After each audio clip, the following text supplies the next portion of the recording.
Lynch, incredibly accomplished player, top 16 at regionals multiple times, a regional finalist as well, looking to add a victory to this list of achievements, and also rocking out with that Suicune V, sort of a deck that we've talked about this a little bit, how it used to be really popular, has kind of fallen off. You know, people will play it every once in a while as kind of a fun little memory to the Evolving Skies format, but Finn is showing, hey, with a little bit of innovation, it's still super solid.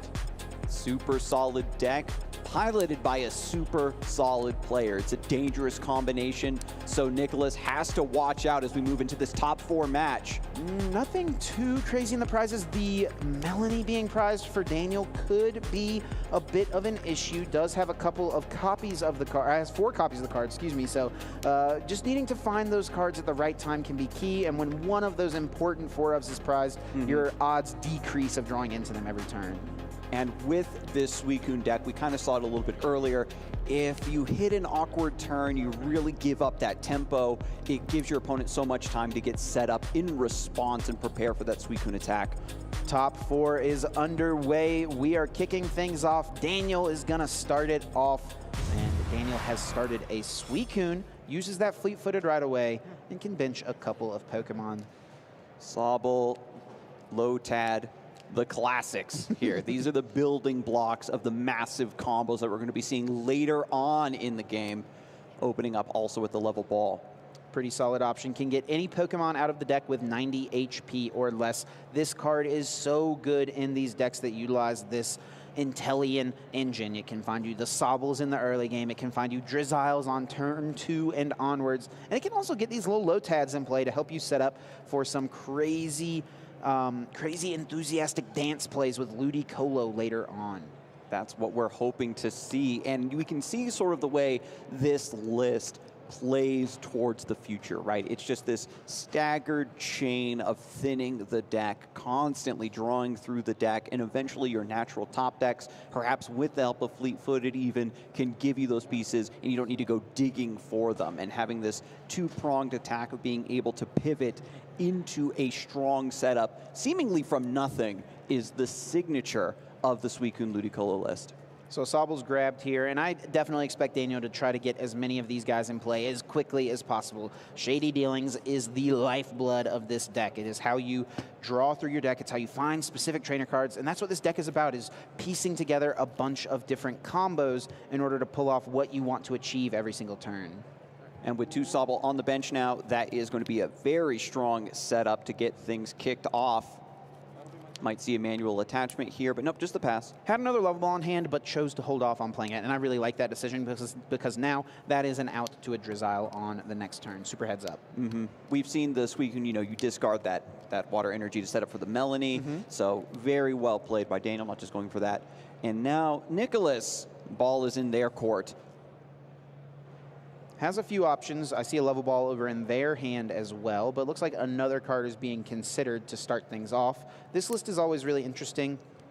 Utilizes the Intellion draw engine, but also has squeezed the Arceus line in there as well. So you want to try to use that Trinity Nova to accelerate some energies, you know, get a bunch of damage in play, and also Starbirth to help you consistently set your field up. So I wonder if Quick Ball will yield an Arceus V to start things off.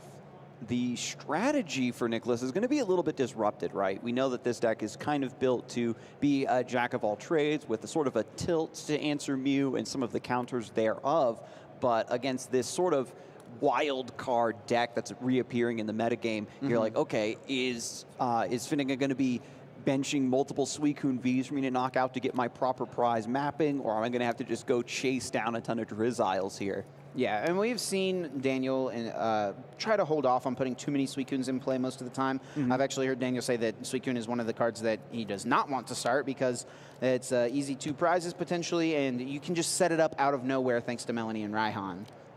So having this in play does give Nicholas an out to get those easy 2 prizes right off the bat. But you got to attack with it at some point. Exactly. By starting with it, now I'm sure Daniel's going to be setting up for a Melanie play to try to attack with it on the next turn. Arceus V being finally found onto the bench now. This is the strong setup that we're looking for from Nicholas. Getting this prepared to evolve next round into that V-Star and use that powerful Starbirth ability. Something you always have to keep in mind when you're playing against a deck like Suicune is that its Blizzard Rondo attack deals more damage for the total number of benched Pokemon at play. Not just your opponent's benched Pokemon, but yours as well. So when you're playing against this deck, you need to be mindful of how many basic Pokemon you put down, because you're just boosting your opponent's damage output. And when you're limiting your bench to shut down your opponent's ideas, it really strangles your own concepts and setups as well. So you have to strike that perfect balance between limiting your bench, but still being able to take advantage of your synergies, especially in this deck that's trying to also use the Intellion engine. I think Nicholas is doing a little bit of math, saw the hands moving around on the table, counting by those 20s, trying to figure out how many basic Pokemon are safe to put in play so that this Arceus V doesn't just get targeted down right away. It would be pretty crazy if Daniel could pull that off, get off a cross-switcher play with the Melanie and all, but we've seen him do it. And so, yeah, I like this decision. Nicholas is just going to get two, not going to grab that third Sobble, put one less basic Pokemon down. And now it's back over to the other side. We'll see if another explosive combo can come through, finding the cross switchers. You mentioned a Melanie.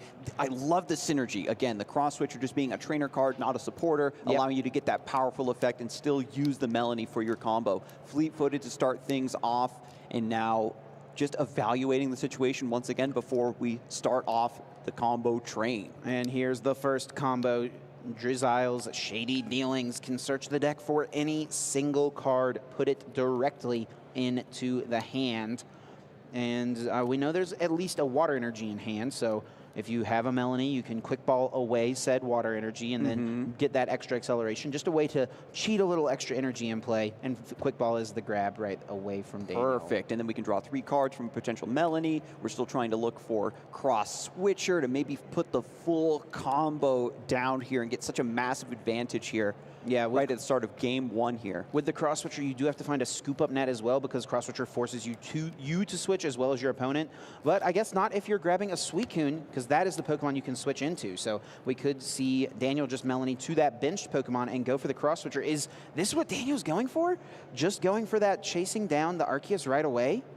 You'd be getting 2 prizes right off the bat. You're denying that very powerful Starbirth ability by denying that evolution, and you just be sitting with this massive attacker ready to set up, ready to bully anything that Nicholas is forced to promote into the active. So there's so much riding on the next few draws for Daniel Lynch here. Yeah, and I think it's going to come down to what pieces are found off of this Melanie. I expect Daniel to grab the Drizzile, or just grab the... Wait, did you just play the level ball? Level ball into Drizzile, into Melanie, looks like. I thought it was playing the... Yeah, I thought that first... Yeah, okay, that's what I thought. He's going to get the Drizzile and then get the Melanie. There we go. Can't... I think just thinking a little too far ahead there, but we see what the intent was. So many, like, kind of pseudo-shortcuts that players do take to save time while they're shuffling their deck and searching. But we do have to keep focus on playing clean, making sure the board state is proper. Definitely. So Melanie was the grab. I guess Finn did not have that Melanie quite yet. And it's going to be onto these cards that are drawn. No more Shady Dealings to use, but if you can find a crazy combo like the other cross switcher, like the Rare Candy, and I think Finn says that's just so unlikely, I'm just going to go for the attach to the active and kind of go from there. And even if you don't get everything you absolutely wanted out of this turn, Nicholas isn't threatening anything too ridiculous on the other side just yet. So this is probably the only moment in the game where you're comfortable taking, you know, a half combo, just a slower tempo turn. Well, still taking a prize this turn is pretty solid. You put yourself in a spot where, you know, you can map it out to, you know, KO 2 1-prizers and 2 2-prizers to try to finish the game. So still not too bad. But taking this odd prize does put you in a situation where you're going to be having to deal with a Dire Flame Wings a little bit earlier than maybe you would have otherwise, since after you've taken 2 prizes, now Dire Flame Wings from that Moltres on Nicholas's side, instead of hitting for, you know, if you've just taken a 2-prize KO, instead of hitting for just 120, now since you will have taken a 1-prize into a 2-prize KO on that turn, would be hitting for 170.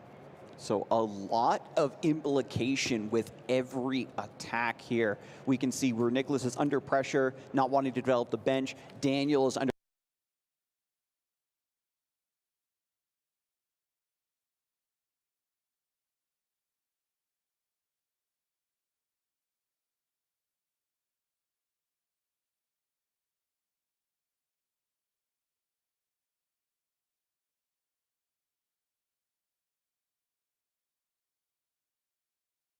needs to get Raihan into a double turbo energy and a choice belt and an Arceus V-Star. So Raihan gets the energy out of the deck, or out of the discard pile, and then you can go get your Arceus V-Star, and the Arceus V-Star can get you the other 2 pieces of that combo. It does appear that Nicholas is going to be able to take 2 prizes. Beautiful.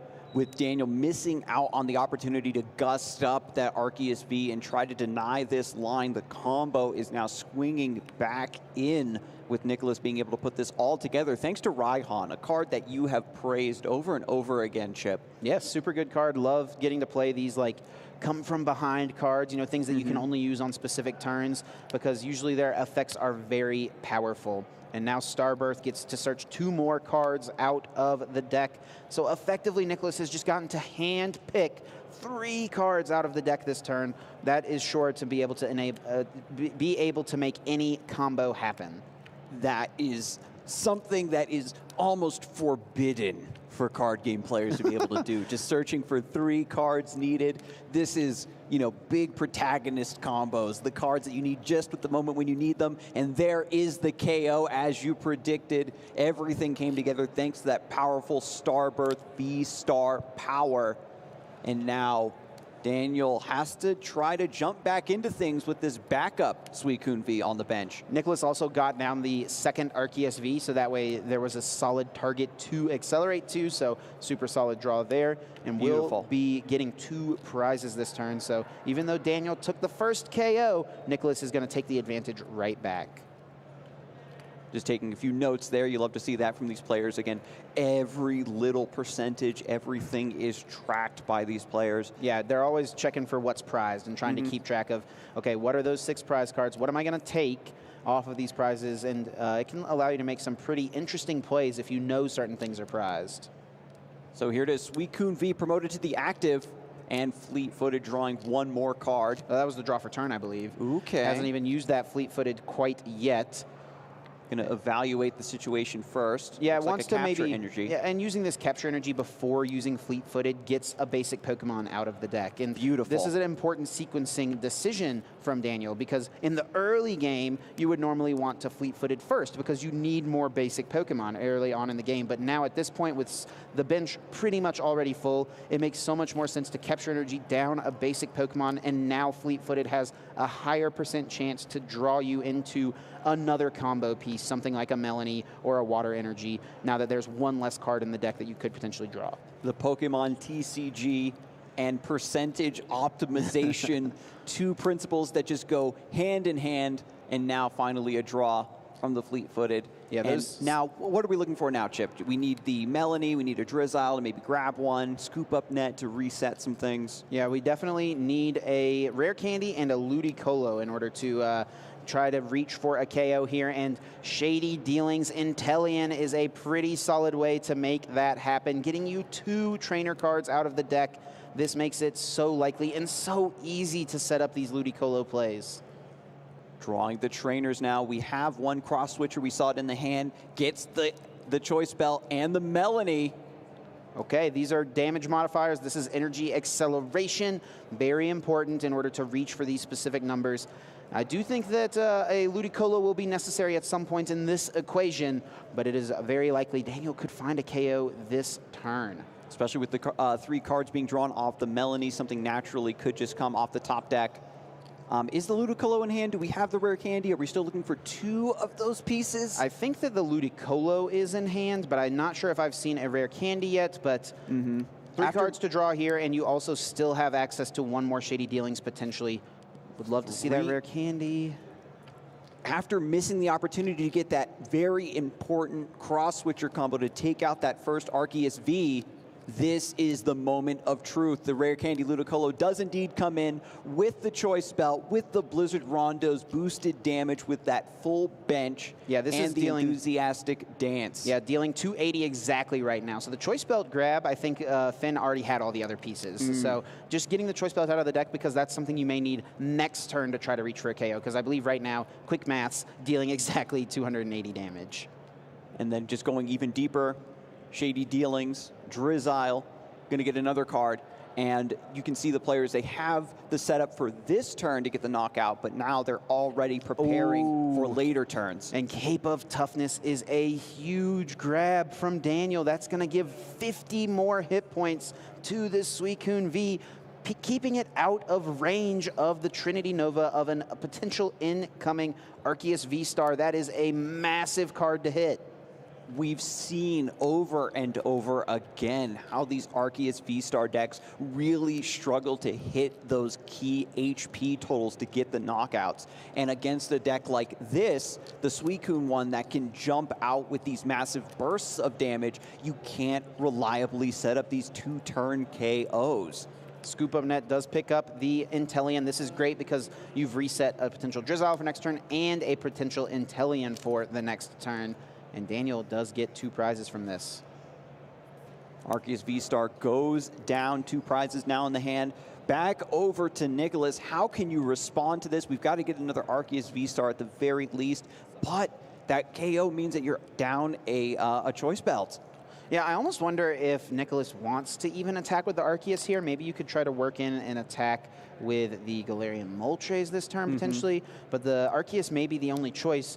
You just kind of have to force Daniel to have the KO. Oh, Boss's Order's in hand, so something that Nicholas could theoretically do would be boss down the Lotad, which feels a little weird whenever there's a Suicune in the active. But by bossing Lotad, Nicholas could actually guarantee that Arceus would not be KO'd next turn, since Daniel would not have access to getting another Ludicolo in play to use Enthusiastic Dance. Okay, so buying yourself another turn could be the answer here. We haven't seen any of the other attackers that this deck wants to pivot to. And that is the exact play Nicholas goes for, recognizing that if this Lotad goes down, it is not possible for my Arceus V-Star to be KO'd. Now you've netted yourself 2 turns of being able to use this powerful Pokemon. Preemptively shutting down that Ludicolo Fiesta. Yes. No more dancing. You didn't get a permit, no dancing, no party. Lotad gonna get KO'd here. Not before Nicholas finished out the rest of the turn. Yeah. But very, very heads up. You predicted it, Chip. You know exactly what's going on, my friend. Level Ball can grab another Drizzile. Shady Dealings can get 1 more trainer card. We could also see another Sobble be set up, so that opens up the plays for a potential second Shady Dealings on the next turn, so you can just get multiple combo pieces together. And what Nicholas wants to try to achieve here is, using this Arceus and then setting up for the powerful 1-prize attackers. That Galarian Moltres, and maybe the Galarian Moltres V, but I don't expect to see that necessarily in this game, since that's another 2-prize KO that could be easy for Daniel to deal with. But even still, I think Daniel's just in such a good spot. Being at 3 prize cards, able to just knock out an Arceus V-Star and then some other 1-prize Pokemon potentially. All right, so finds Evolution Incense off the Drizzile, gets the quick shooting Inteleon in play. This is that source of extra damage you are going to need to get these KOs. Grabs the Clara, or had the Clara in hand, so yeah. Now we see the quick shooting can drop that damage on the Suicune, set that up to be more in range. So this is a really solid turn from Nicholas, because now you're taking this prize, you're making sure your Arceus is going to stick around, but you're also ensuring that you're getting more damage on the Suicune so that you're giving yourself the out to potentially KO it on the next turn.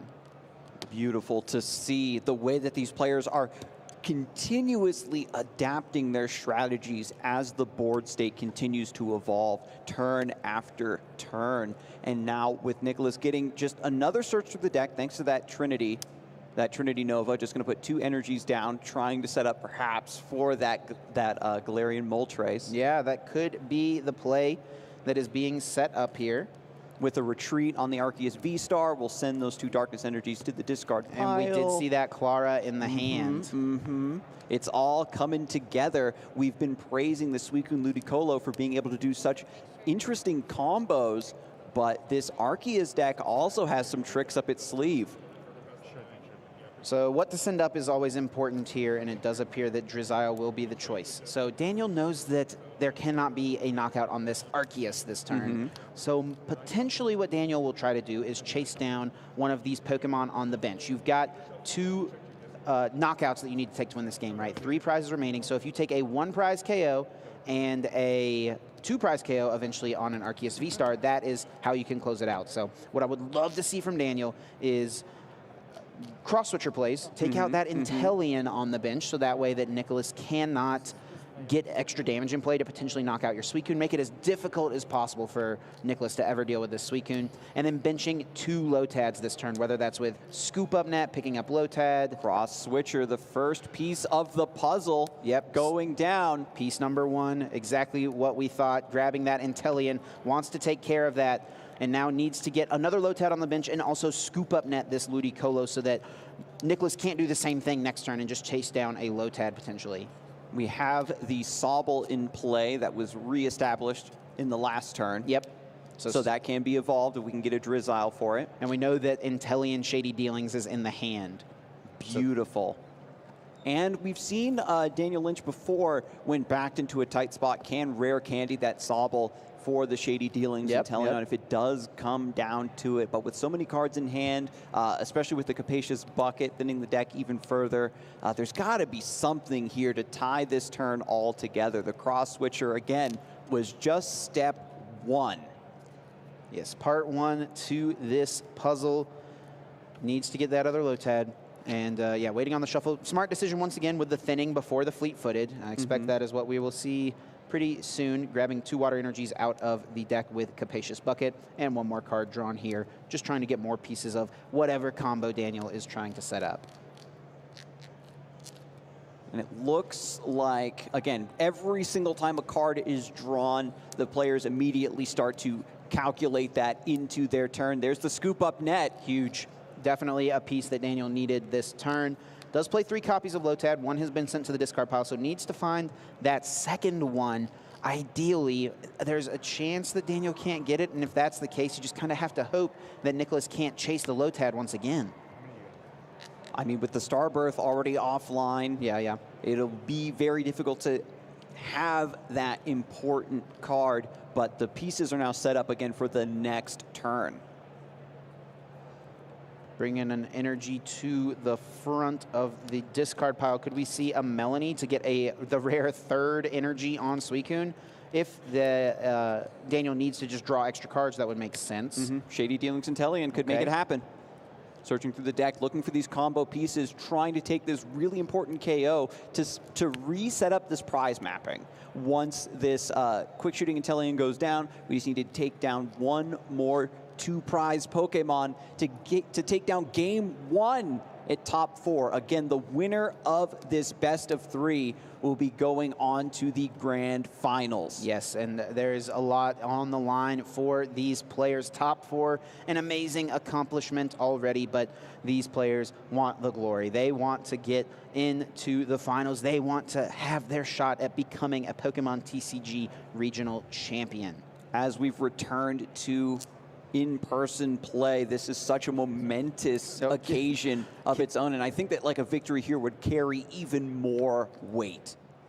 Yeah, can't grab the capture energy there off of Shady Dealings. That does not quite work, but Daniel will just get a useless card out of the deck, it appears. So whenever you're just thinning out cards with Shady Dealings, that's how you know your hand is just absolutely stacked. If you're not even having to get combo pieces, if you're just... Oh, and the second Lotad, excellent. If one gets chased down, we still have the option to evolve the other.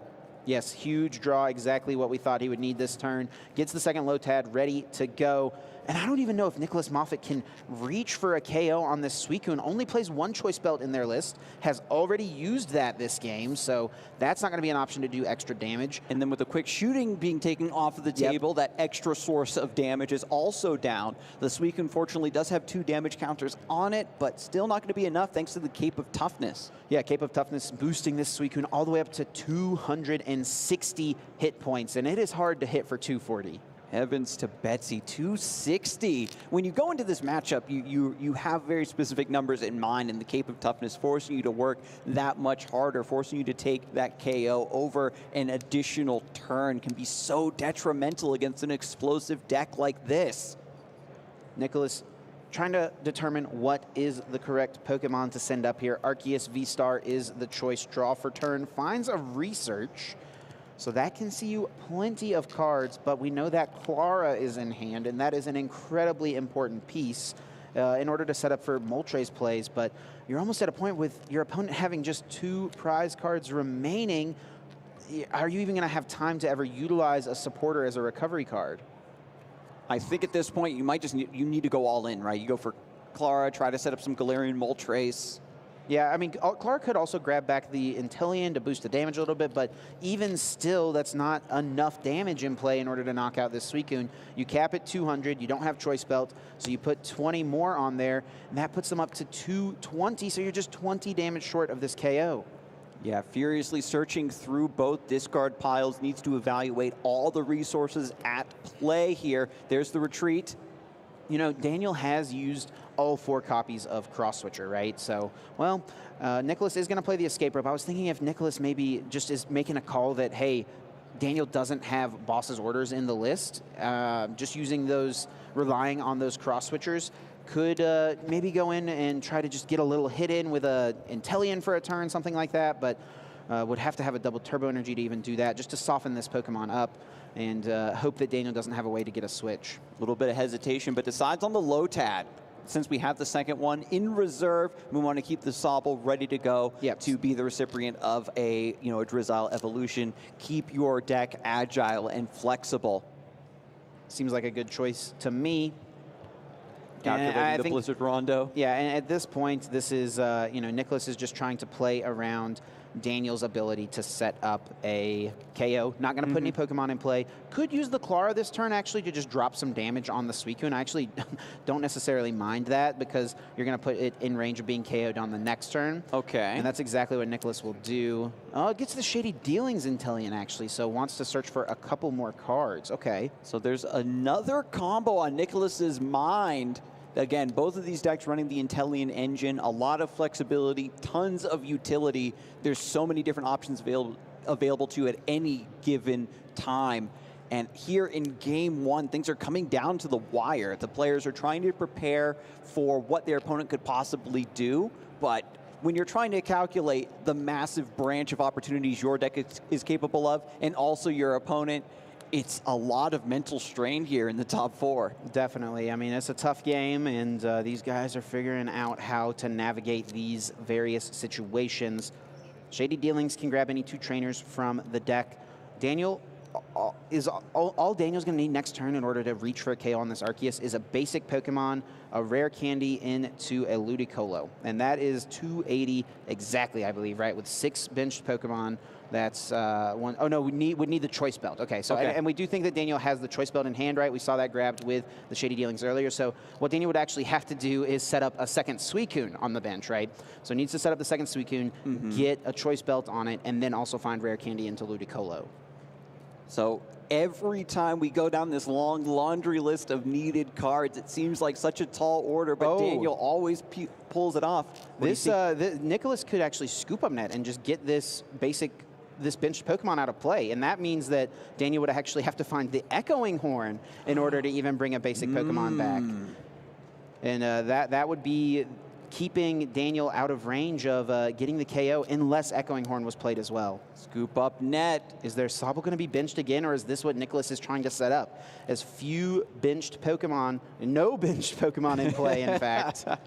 Living on the edge. You're just gambling everything on whether or not your opponent has the cards, the tools that they need to actually get the knockout on this Arceus V-Star. Again, the Suicune has the massive potential for these big swings, but this card is just big enough. Okay, so Nicholas has set this up super, super well. Is going to grab the Moltres out of the deck and not bench it, I expect. Just hold it in the hand for the turn.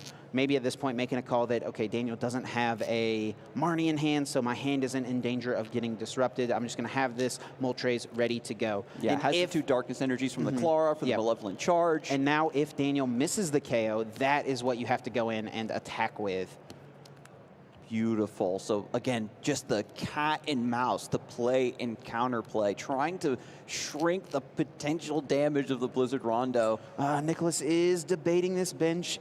I mean, it makes your opponent have to find the Echoing Horn in order to pull off a knockout potentially, but you also need to value potentially being able to use Shady Dealings. So does choose to just go ahead and bench the Sobble and will take the knockout now on Lotad.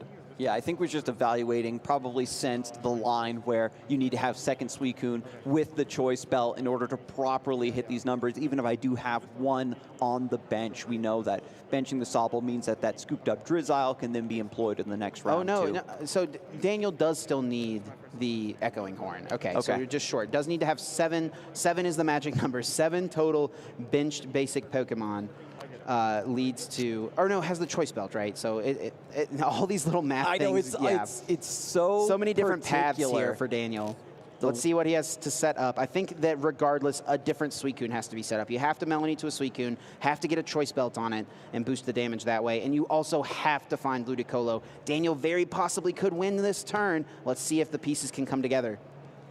Every time we say that, it seems to be the signal for Daniel to pop off here. Look at how huge that hand is. Daniel just has every option in the deck available, it seems. All right. Ooh, Melanie's to the active, okay. Melanie's to the active, draws 3 cards. Even bigger hand to work with.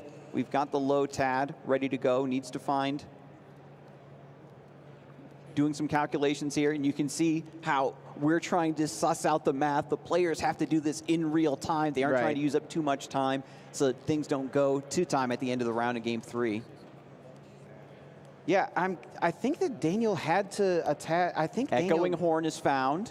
So now we're going to be at 7 benched Pokemon. So with the base 20, yeah, there's the Enthusiastic Dance. Is there another basic Pokemon to put down?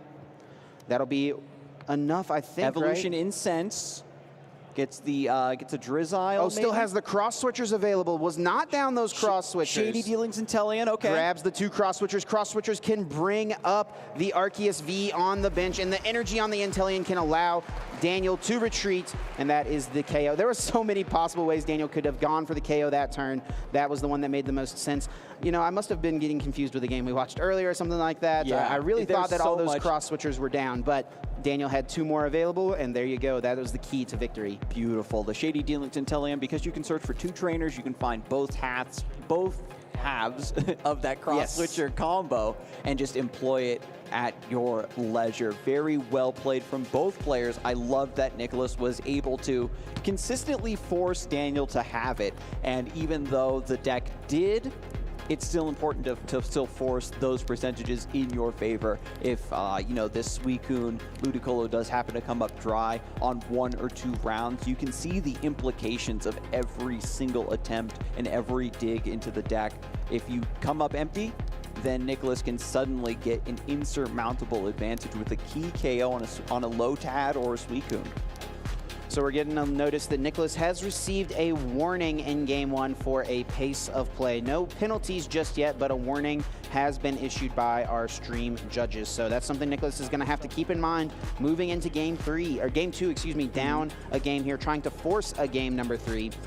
What I find interesting about Nicholas's deck here is that they are playing a counter meta deck, right? The idea of this deck is to play darkness types to counter the Mew VMAXs that were expected to be popular for this event, which it definitely was the most popular deck in the room for the tournament. And also the fighting type of Galarian Zapdos V to counter the Arceus and the Gengars running around. Over on Daniel's side, Daniel's not playing any of those Pokemon. No Pokemon weak to dark, no Pokemon weak to fighting, so it makes navigating the matchup quite a bit more difficult. And so a double mulligan coming through. Yeah, each player did not find a basic Pokemon in that opening hand. Gonna have to shuffle in and try to find a new one in this hand of 7. I mean, and so then both players get that extra draw at the start? No, yeah, it cancels out, so neither player gets an extra draw. When both players do not have a basic Pokemon, neither player gets an additional card. So canceling it out. I guess if you're going to take a mulligan, that's the perfect time. Right, whenever your opponent also has one. Beautiful. So there's the cut. Going to set up and try again. And it's not just important to find the proper starting card, right, that proper basic Pokemon, but you're now worried as we head into Game 2 that some key combo piece might be prized. Yeah, I mean, we've seen the prizes come up big time in our other top 4 match. Hopefully not going to play too much of a factor in this one. Quick shooting Inteleon. Lara. We see a Melanie from Daniel, a rare candy, but these are not the worst prizes. It's workable. It's definitely okay. And we are kicking off game number 2. Nicholas Moffit, no doubt, will be choosing to go first. and has started the Galarian Zapdos V. We talked about how this is an anti-meta card, you know, useful to KO opposing Arceus, opposing Gengar VMAX. Not super good against Suicune V. You only deal 170 damage, not nearly enough to pick up a one-hit knockout, and it's an easy KO for Suicune with just a total of 9 benched Pokemon in play. You can deal enough to knock out Galarian Zapdos, or with just 4 benched Pokemon and the Ludicolo. So it's very easy for Daniel to deal with. Yeah, so this is really going to be a big liability, especially as we get to the later turns. The Galarian Zapdos V is going to be a constant, you know, thing that Nicholas needs to worry about. Is this going to get cross-switchered up into the active and just taken out? But again, just setting up the quick ball, taking a deep look into the deck, evaluating what is prized and formulating the strategy at this level of play. Again, the players know their decks front to back. They can immediately identify which pieces are missing. And now Nicholas does indeed get the Arceus V from that quick ball, and hopefully a manual attachment, trying to find the pieces and bring it all together. Another quick ball gets rid of that Drizzile to put the Sobble in play. Losing a Drizzile always feels a little bad, but if you don't have any prized, it's unlikely you're going to use all 4 of your Shady Dealings Drizziles in a single game, especially when you consider using Scoop Up Net so often.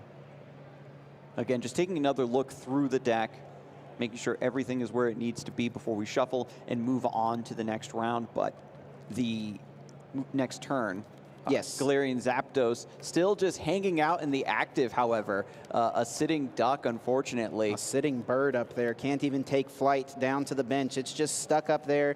And now it is a, it's only 1 retreat cost, yeah? Yes, it's one of the fastest Pokemon out there. So one retreat cost, it can move around pretty quickly, but it's a little hard to figure out exactly what they, how you want to move it to the bench.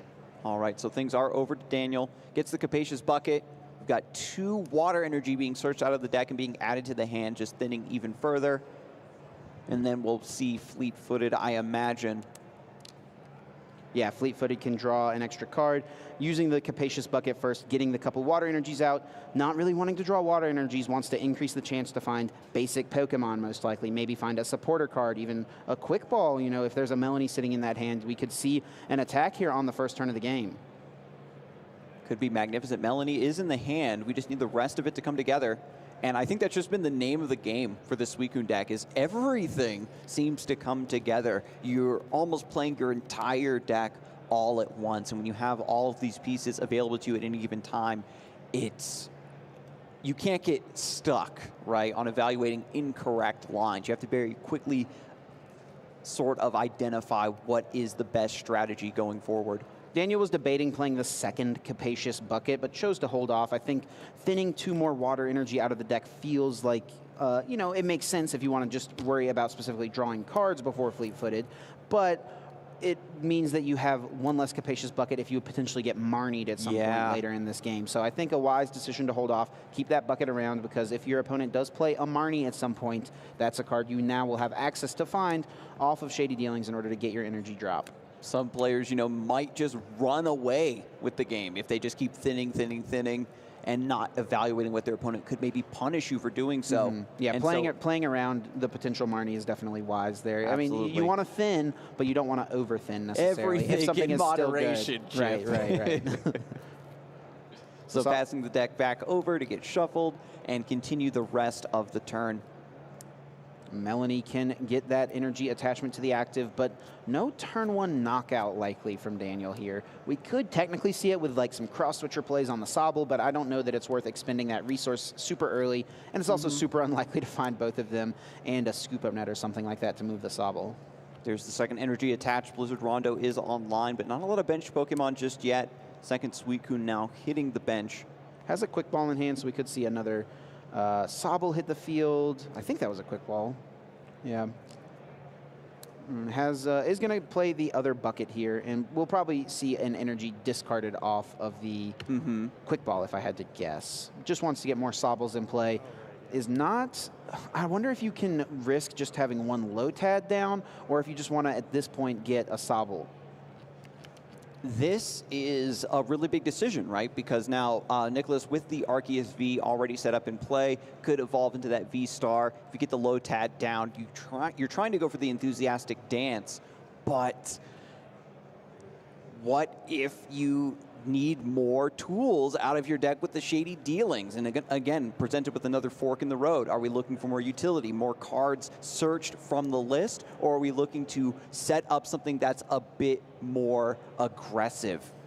I think what Daniel is trying to debate here is, is it worth it valuing the setup, or am I potentially going to want to reach for a one-hit KO on an Arceus V-Star next turn? And it's entirely possible that you may need to reach for a one-hit KO on an Arceus V-Star. So you want to get Lotad in play so you at least leave yourself that option.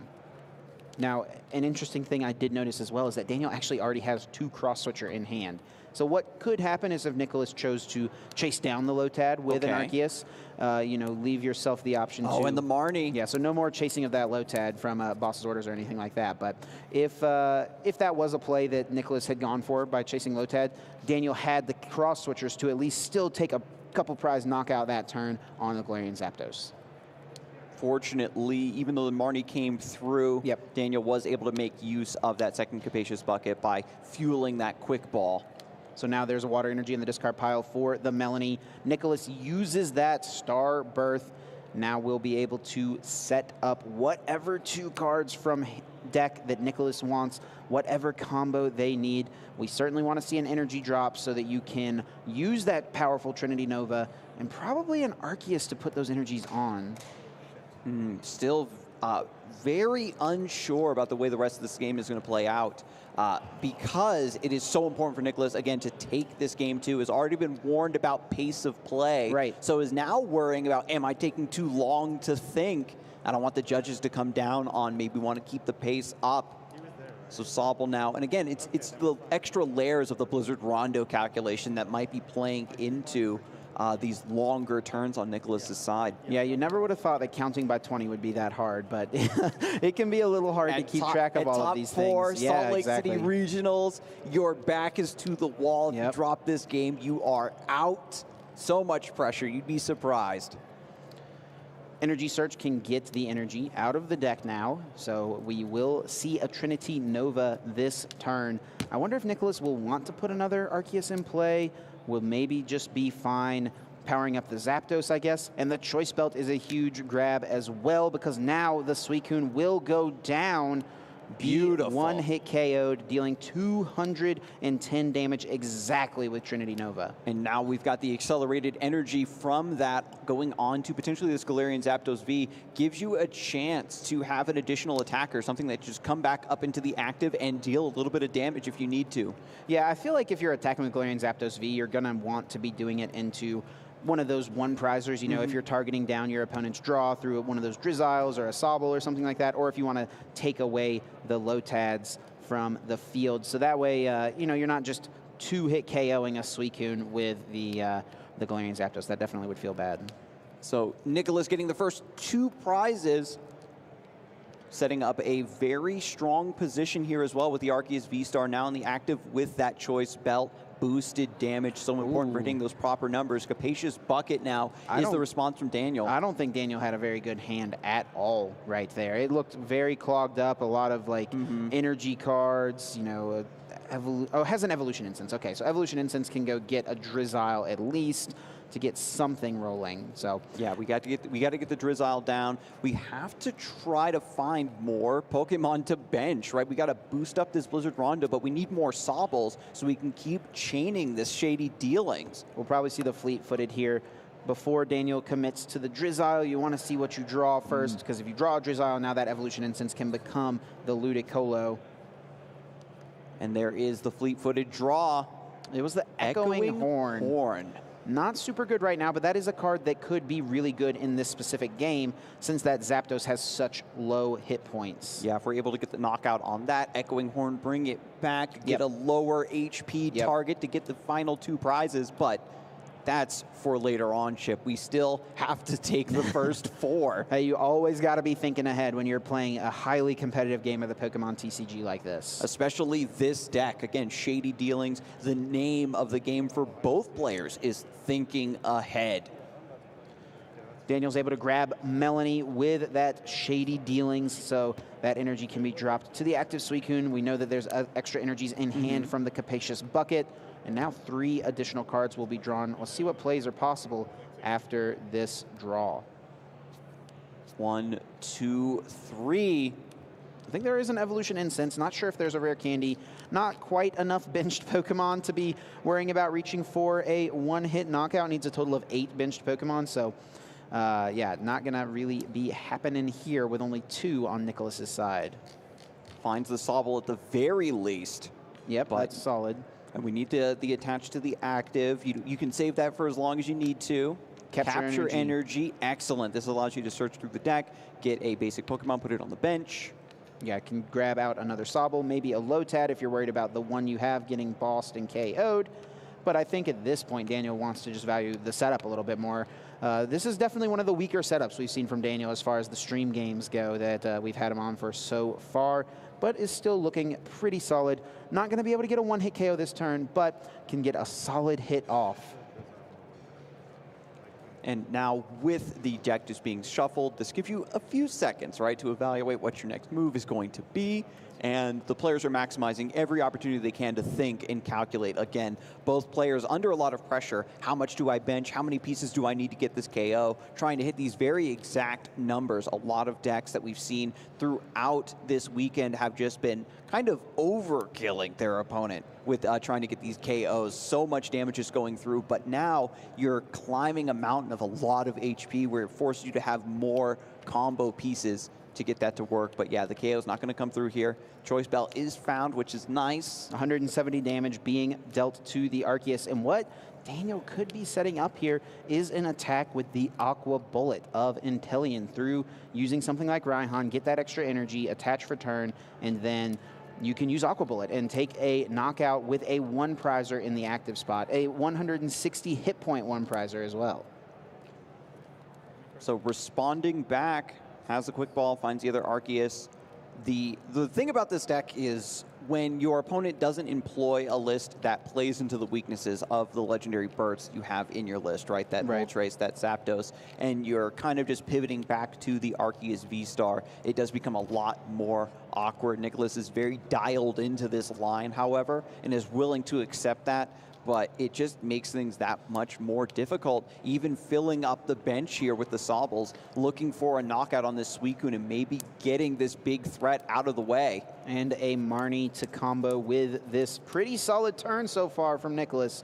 The knockout is already in play. Nicholas can go to just 2 prizes remaining. So now what Nicholas needs to do is try to set up to be able to close out the game by knocking out a Suicune on the next turn. But I think Daniel is probably just going to have only an Inteleon in play if the setup is able to happen. And after the Marnie resolves, the hand from Daniel is going to be, again, very, very nebulous. Yes, much smaller. Is going to be relying on whatever these 4 cards are. Evolution Incense is probably the key piece. If you just have that, you can get Shady Dealings and Inteleon, and then you can do almost anything, right? Yeah, I guess you're right. Whenever we think that this Shady Dealings deck is backed into a corner, it does make those miracles happen. So we can't count Daniel out just yet. Nicholas is going to hold off on accelerating energy from deck, wants to conserve that in the deck for a Galarian Moltres potentially later on. Now, what was the draw from Daniel? What do they have access to? I do believe I see a level ball, so at minimum we can see a Drizzile. And Daniel really wants to take this game too, just close it out in a clean sweep. Inteleon is a great draw off of the Marnie. Shady Dealings, 2 trainer cards. I totally expect one of these to be Raihan. Raihan allows you again to attach an energy from your discard pile to a Pokemon, and once you do, search your deck for a specific card and add it to your hand.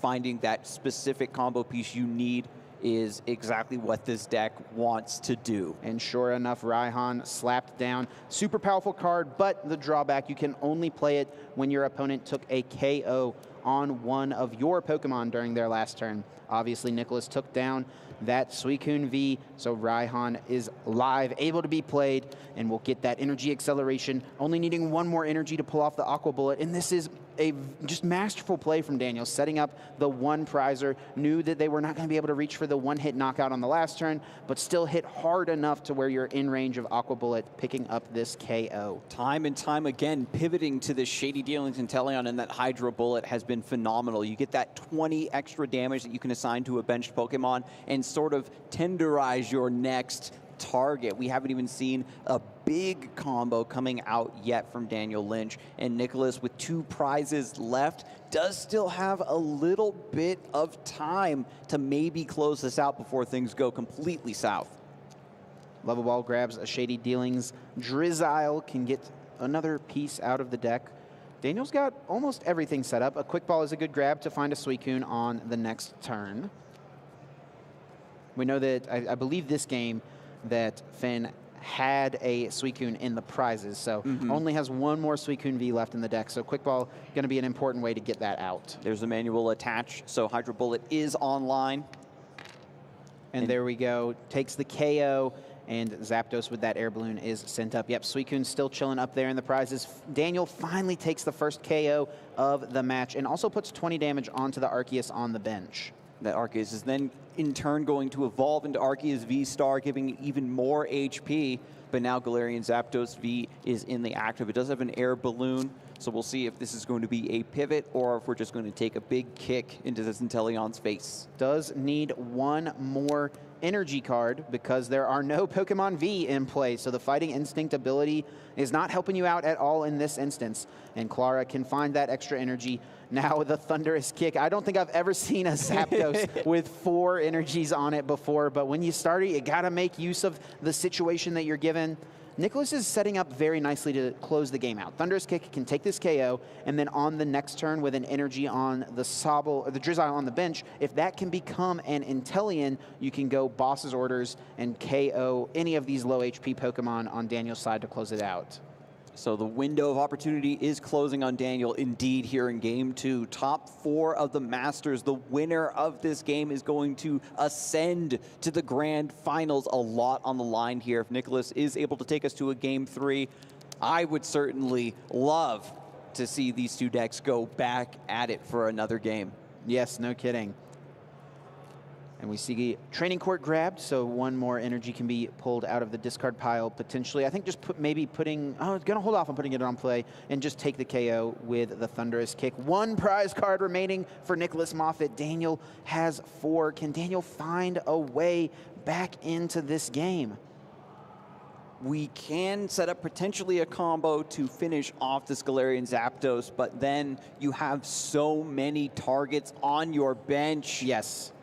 That is what it's all about. It's just really going to come down to if Nicholas can find the Inteleon, find the energy, and find the Boss's Orders. Inteleon can get you all of those pieces with its Shady Dealings. So as long as they are in the deck, if Nicholas can find that Inteleon, can wrap this game up. And it's so awkward for Daniel to even think about trying to cross-switcher and target down this Drizzile. I mean, that does basically nothing because then you're leaving the Zapdos in play. So then Nicholas just needs a Boss's Orders. So you really just have to knock out the active and hope that Nicholas does not have access to Inteleon.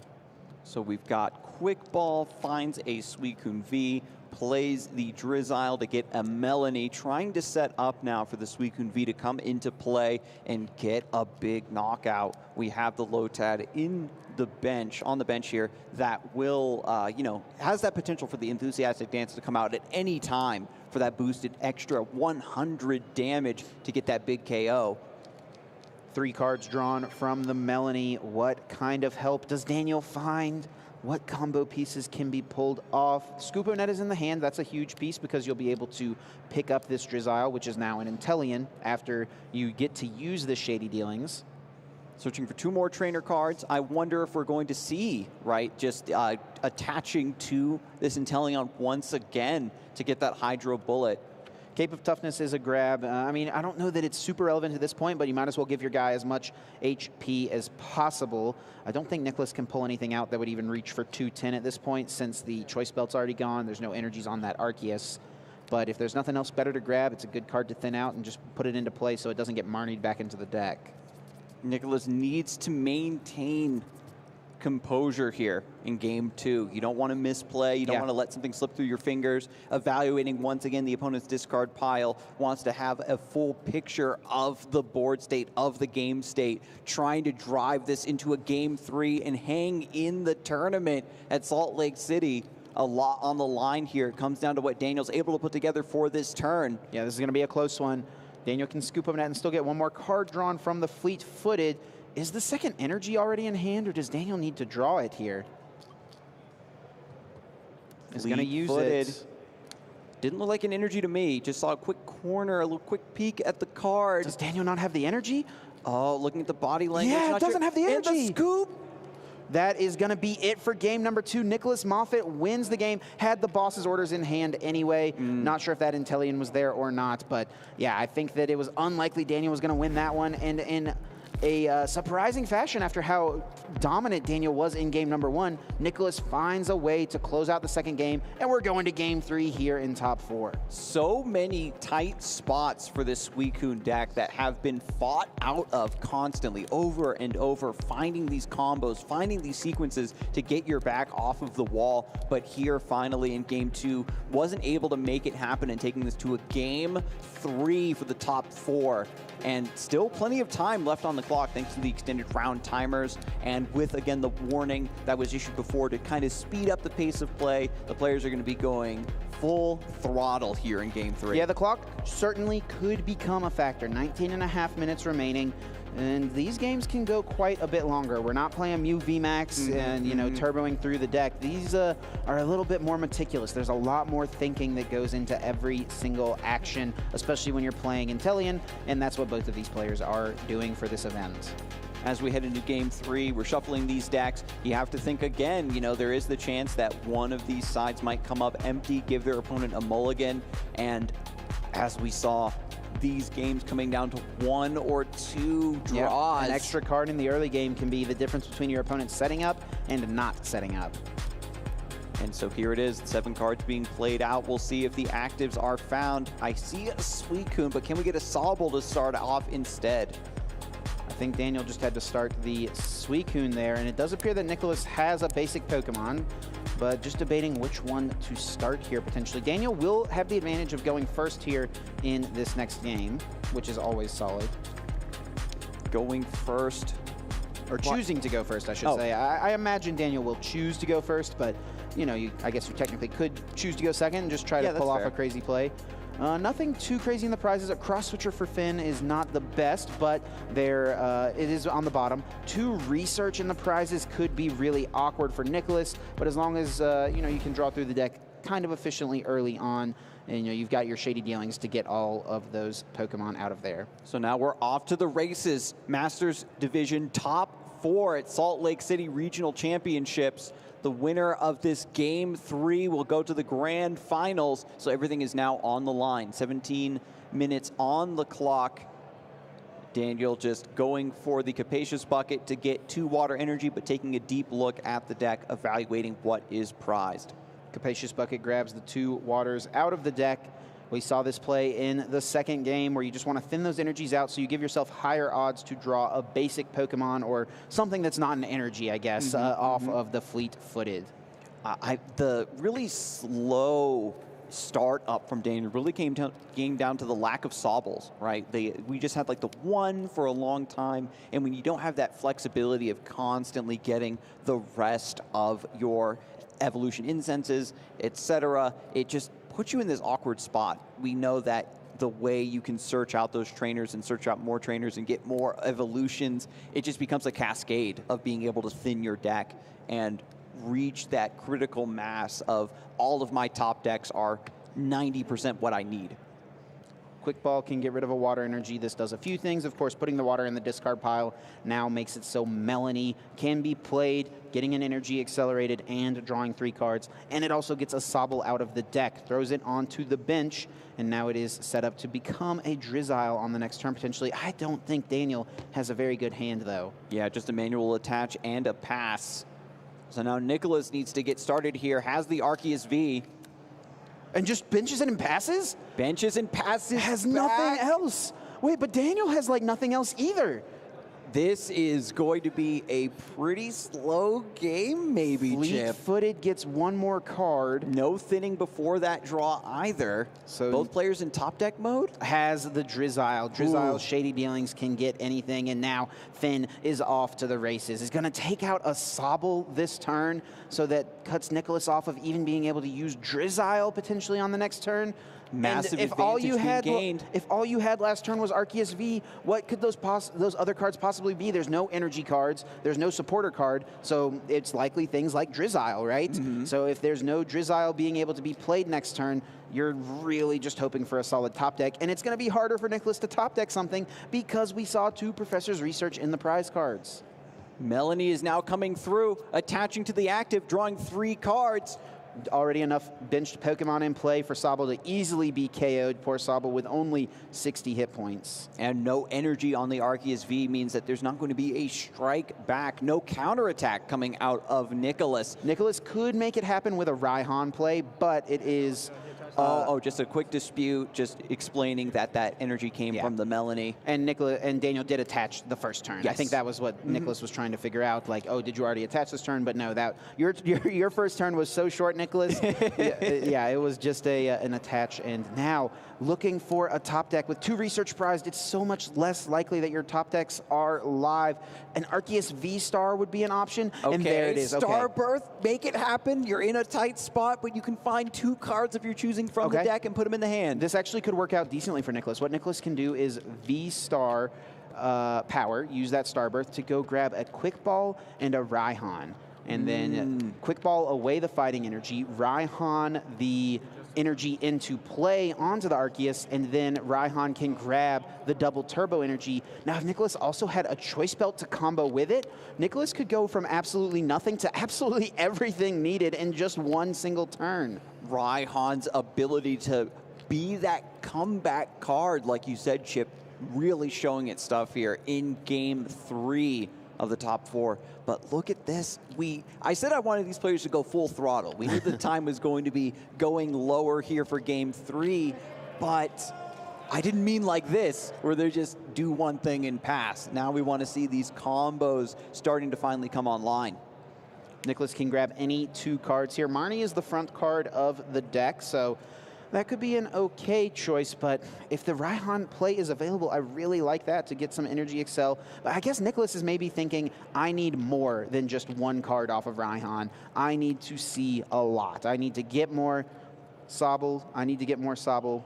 Oh, the Raihan's in the prizes. Oh, no. That one Raihan in the prize cards. That was Nicholas's play to be able to pull off an attack this turn. And that's why we're seeing such a deep search through the deck. Was already had the Raihan line ready to go, but now has to reevaluate that strategy on the fly. And again, under pressure from the judges if they think that you're taking too long and using up too much time here in Game 3. Got to keep it in mind, Nicholas.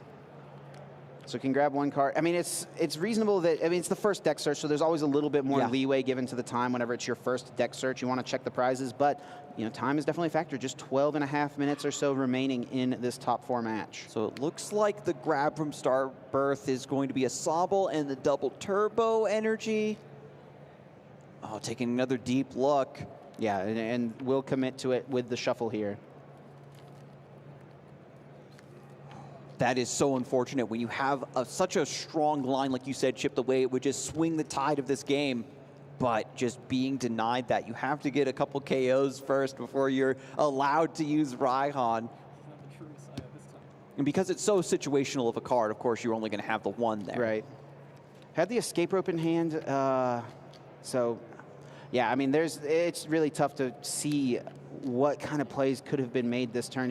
If it's just an attach and a pass, that just feels so slow, but that might be all Nicholas can really do. Yeah, not going for the attach of the double turbo. Just puts the fighting energy there. And it doesn't seem to be there's anything else really available this round. And is just going to pass to Daniel, draws for turn, and now Daniel is at the advantage. I wonder if we'll see a cross-switcher target down that Sobble potentially. We know that Nicholas, couldn't do anything after not having access to a Sobble last turn. So, and yeah, looking at that hand, there is an Evolution Instance waiting there. So you could be aggressive after the Sobble, but also just hitting into this Arceus here does not feel too bad either. This game 3 has just been the battle of incredibly awkward turns, but the more opportunities you give to a Suicune Ludicolo deck with so many different draw pieces and engines to get set up, there's a chance that the game is suddenly just going to completely get out of hand for Nicholas, and then Daniel's going to get a massive advantage here. Arceus V-Star sitting in the active with only 1 energy on it. Even if a big combo doesn't come out of Daniel and you just dump a little bit of damage on it with a Blizzard Rondo, just set it up for another KO on a future turn. That's really the scenario I think that Daniel wants to do this round. Waiting on the shuffle. We'll probably be drawing with fleet-footed here pretty soon. Gets 1 additional card. And Daniel's definitely just at the advantage here. Even if you're not taking KO this turn on something like the Sobble, you're just at least hitting really hard, setting up for a 2-hit knockout that'll be pretty easy to manage on the next turn. And it is possible that Nicholas could get the KO on your Suicune, so maybe Daniel's looking for something like that Cape of Toughness to boost your hit points a little bit. Cape of Toughness has been so important for Daniel to kind of stonewall the Arceus V-Star, not getting the key knockout on the Suicune V at the moment that you need it. Yeah, taking it just out of range is definitely super solid. It buys you on average like 2 extra turns, I think we've seen so far. And then because of your adaptability and the agility with this deck to just get the cards that you need to make the best of the current board state, as long as you have that attacker set up in the active, you are always going to be a threat against the opponent. Shady Dealings, Inteleon hits the field. 2 trainer cards open up all sorts of possibilities this turn. And there's a Ludicolo waiting there, a Scoop of Net in hand. So we could, we could see the Cross Switcher. We could see, we could just see a Rare Candy just stocking that up for future turns. Quick Ball can go get another Lotad. I definitely like having the 2 Lotads in place so that way your opponent can't make plays where they're targeting one of the 2. We saw that from Nicholas in one of these earlier games. And that is definitely a way that your opponent can try to get around the boosted damage of Enthusiastic Dance. Being able to set up, so important here, and having that contingency plan as well. And you know that if you're Nicholas here in game 3 with everything on the line, seeing your opponent set up like this must feel so awful. You've got Arceus V-Star, but the key card you needed is in the prizes. You hate to see it. That card that could have got you right back into this game, and you just don't have access to that. That is a big time feels bad. But comparing that with Daniel here in game 3 after taking that pretty unfortunate loss right in game 2 where you needed that energy card, you needed those extra pieces, and there's the Choice Bell and the Echoing Horn! And takes the KO on the active. That horn play was insane. Being able to put that extra basic Pokemon in play, 7 benched Pokemon, now dealing 160 base, plus 100 more from the Ludicolo, 260, and Choice Belt puts you just over at 290 damage total being dealt. Daniel Lynch finds a way to take the KO. Beautiful sequence there. Nicholas being denied that key turn to get back into this game with the Starbirth ability. Now just having the final nail being put in the coffin, it seems like, with 2 Sobbles in play, looking very nervously at the hand, shaking their head. Yeah, this is, I don't even know what Nicholas could do. I mean, one of the things about really fast starts like this, whenever you're playing this Inteleon Moltres deck, is that you can kind of combat that by getting your Moltres in play, but it's still not doing quite enough. It's a little too early. 2 prizes taken. That attack is only going to be dealing 120 damage, that Fiery Wrath. So that's not enough to knock out a Suicune. But we got to start somewhere, right? You're in a bad spot, but you're trying to play to your out here in game 3. You can't just scoop. You've got to try every possibility to take this win. Evolution Incense finds the Drizzile. Drizzile can Shady Dealings for any other trainer from the deck. Nicholas is going to try to find a way back into this one. One of the interesting things is that, Daniel, by using Echoing Horn, sure, it netted you the KO, but it puts that Sobble in play. So now that is a Pokemon that actually can now evolve, even though, Nicholas didn't put it in play last turn. It has been officially in play for a turn since it went into play on Daniel's turn. Very interesting. So a little bit of flexibility there being gifted in response to such a massive play. Nicholas has the extra opportunity to bounce back. and just has to grab that Professor's research. Yeah, the one remaining research, since the other two are hiding up in the prize cards. Nicholas is like, I'm tired of looking at this hand. I've seen it for the last 3 turns. I just need to get rid of it and hope I can find something a little bit better. Yep, air balloon, training court, seeing if there's going to be an attach here. Nope, just gets rid of the rest. Jeez, 2 Intellions, double turbo energy, and an escape rope. Not much happening. Looking for a bit more. Better in the hand. Cape of Toughness, another Drizzile. Is Nicholas aware of that echoing horn?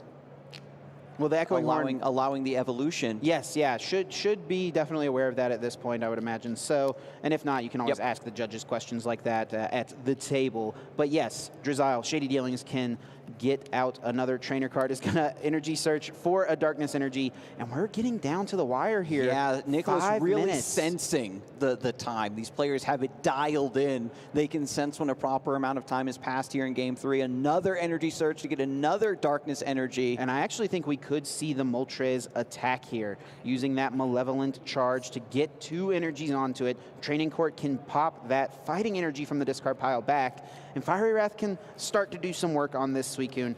Not quite enough to take the KO, but a still solid hit for 120 damage. And let's see if that combo does finally come together. Yeah, has Seems it in like hand. Everything is in the hand. Maybe 1 or 2 more plays besides before we're committing to this attack. Yep, has Quick Ball, so that is an option. Training Court will grab the fighting energy from the discard pile. And it looks like it is coming through. Malevolent Charge, attaching 2 darkness energies, and then the fighting energy for the attachment of this turn. Air Balloon on the Drizzile, allowing the retreat. And just one more look before committing to this line. When you're at 4 minutes left in this round, you've got to commit. You've got to start throttling here. Oh, the Cape of Toughness is actually potentially huge on this Moltres. It gives it plus 50 HP. That but puts no, it, gets it away though. Oh, that would have given the Moltres 170 HP, which would have meant that Daniel actually could not have possibly knocked it out this coming turn, because there is no more Echoing Horn to put another Pokemon down. And with 7 benched Pokemon, you're dealing 160 damage. But I think Nicholas here valuing the fact that I need to get Sobble down, I need to get a Drizzile for the next turn.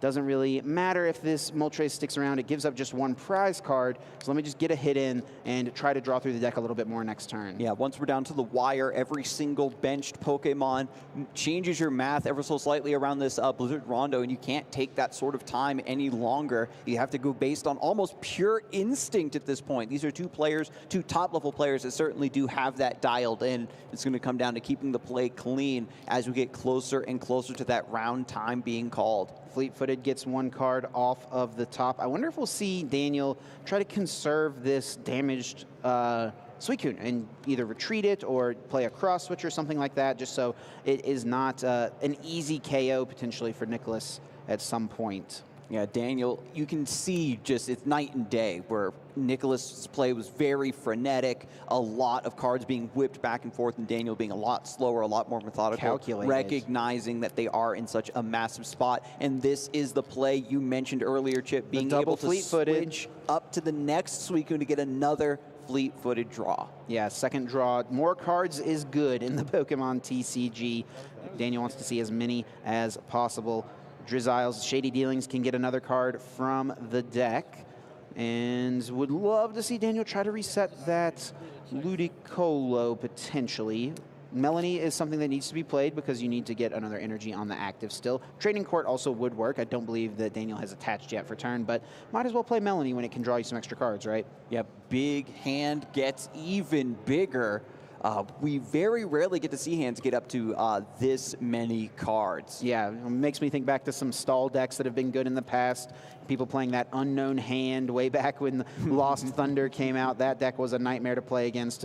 Not quite getting to 35 cards in hand, but we're getting up there with how many things Daniel has access to. So many resources. You love it. Hopefully, you know, Daniel maybe is thinking in the back of their mind, am I using up all my good luck here before I get to the grand finals? Will I still get there? Not quite at the finals yet. You always got to keep your composure in these spots. Daniel's in an amazing position and is definitely in the driver's seat for this game. But as this game continues, Malevolent Charge and Fiery Wrath just get more and more powerful. And with the right combination of tools, we can potentially move this strong attacker out of the way. Does indeed take that knockout. And also puts an energy on Intellion, so leaving the option to go with that one prize attacker. Just 2 prize cards remaining now for Daniel. Nicholas is just has nothing. I mean, has the ability to shady dealings, but you can get 1 trainer card. Clara is probably going to be the only way you can potentially pull off an attack this turn. Getting those extra Pokemon and extra energies added back into the hand. But we're about to go to time here, and a lot of work still needs to be done. Nicholas Moffit has yet to take any prizes. Yes, 30-ish seconds left on the clock. We do play 75 minutes plus 3 turns, and when single elimination is in play, things definitely get a little bit more interesting as far as how the rules exactly work, which we'll break down once we get confirmation that time is called. And still just thinking, yep, does commit to the choice belt as the pick from Drizzile. Must have that Clara in hand already, ready to go. There it is. Gets back 2 Pokemon and 2 energy cards. Can get an extra damage in play with that quick shooting. There it is, Galarian Zapdos with the Malevolent Charge. You can attach those 2 Darkness energies immediately. Where does the next energy come from? Has the energy in hand from the training court. Time has been called.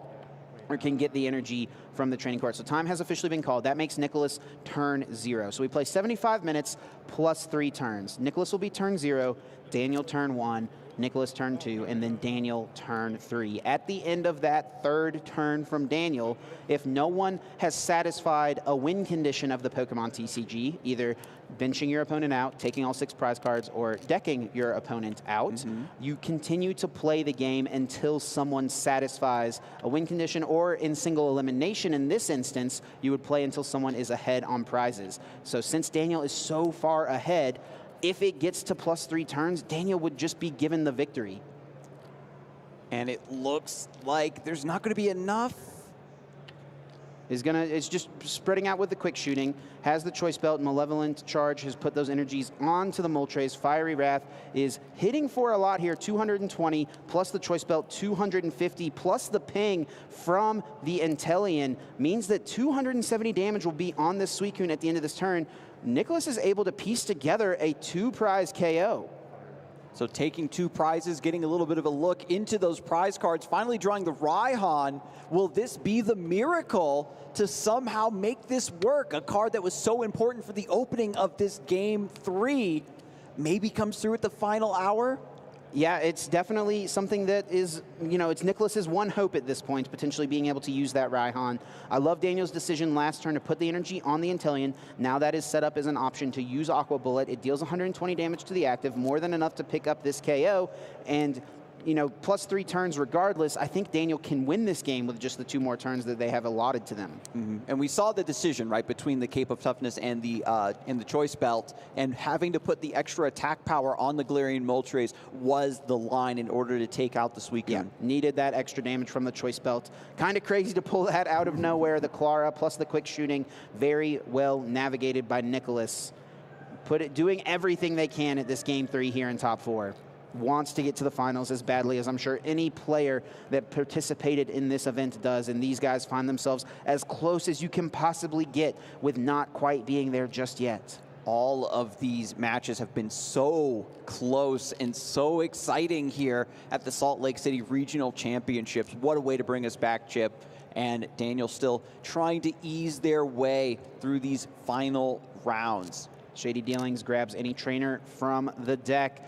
Does grab the Raihan, can get an energy accelerated, likely to the benched Suicune. Could also, put it onto a Drizzile to potentially go with the 2nd Shady Dealings Intellion. And also can get 1 card into hand to prep for the last turn. And so the Raihan is indeed used. We've got the energy, and that is going to go on the Drizzile. Makes sense. I like this. Have yourself the 1 prizer option. But I guess Nicholas could technically evolve both of the Drizziles, and you would then be out of range of being able to Aqua Bullet anything for a KO on this coming turn. So that could be a little awkward, but Daniel would always have the option to try to set up the Suicune if that was the case. And even still, if the end of turn 3 happens, Daniel can just pass and the game is over, right, in single elim, the way that the rules work. Absolutely. And so once you're in a commanding position like this, if you're Daniel, you're just making sure that your play is staying clean. You aren't inviting any errors here. Shuffle comes through. Yeah, and by taking this prize, Daniel will go to 1. Nicholas does not have a way to take a 3-prize knockout. You can't spread any damage to like a Sobble plus the Suicune with this deck. So there's not really a way that that can happen. And so when it becomes Daniel's turn, all Daniel's really going to have to do is just pass. And, you know, at the end of +3 turns, Daniel has less prize cards remaining. Daniel would be awarded the victory. And that is indeed what is coming to pass here, Chip. Such a close game, right? The game 1 came down to the wire, came down to the lack of a specific combo piece to get that attack, and then game 2, Daniel just had to kind of scoop after running out of options, but we now see here in game 3. A quick little check of the notes from Nicholas, wanting to make sure that they're totally aware of what prizes are or are not available. Has the Shady Dealings can get any 2 trainers from the deck, eyes up the Marnie, eyes up the Scoop Up Net. Daniel has just a book of cards in the hand, so I'm sure Marnie is going to be one of these choices from Nicholas. But you have to draw into, like, I guess, Moltres and a bunch of energies to even pull off an attack this turn. Or I guess you could go for the Raihan, but if you go for Raihan, you're not going for Marnie. It's such a tough choice for Nicholas, and I think regardless, Daniel's probably got this one locked up. Yeah, so very well played by both players. We talked so much about how this Arceus Inteleon deck wants to kind of counter the meta, and then once you are matched into this rogue deck, so to speak, something that hasn't seen a lot of play in the metagame for quite some time, it just really does not play into any of the angles at which you're trying to attack your opponent. Nicholas can take 2 prizes here, actually. Can double ping the bench by Scoop Up Net picking up this Inteleon. Okay. And then that would be another 2 prizes, right? Because Suicune only has 20 HP remaining at this point after that first quick shooting. And then if Nicholas can find a way to take this 1 more prize card, then Nicholas now officially ties the game up, and Daniel has to find a way to take the last prize card. The problem with this play, though, is that Nicholas can't deal 160 damage reasonably. Would have to find the Moltres and a bunch of energies to make it happen. And, you know, you could go for the Raihan and power up the Aqua Bullet, but Aqua Bullet doesn't deal enough damage to knock out Inteleon. So close, yet so far. Well, Aqua Bullet can knock out the Inteleon, or the Suicune on the bench, I suppose, as well. So you could put the quick shooting damage elsewhere. But it still doesn't put the active in range of being KO'd. So here comes the Marnie. Can we get something? We got to get something. We draw 5 cards off the Marnie after the hands are put down into the bottom of the deck. And I don't know that Nicholas has a way to even attack this turn. You can take 2 prizes, like we mentioned, and drawing 2 Level Ball, a Sobble, a Darkness Energy, and an Arceus takes the 2 prizes. It's an Arceus V-Star and a double Turbo. You can go for Trinity Charge, but Daniel just has to pass, and the game is over. Yeah, Daniel Lynch ahead on prizes here in the top 4. The round has gone to time, and this is going to be the final turn of this game. Yeah, turn 2 here for Nicholas. So this is Nicholas's last opportunity, and I think Nicholas is potentially seeing the writing on the wall here, saying, I don't even know if I have a play that is available to me, is gonna scoop it up, and Daniel Lynch gets the win, moves on to the grand finals here in Salt Lake City. Grand finals achieved. What a momentous occasion with such an interesting deck. A player known for their meta innovations and getting rewarded here, going up to the grand finals at Salt Lake City. What an excellent showcase here.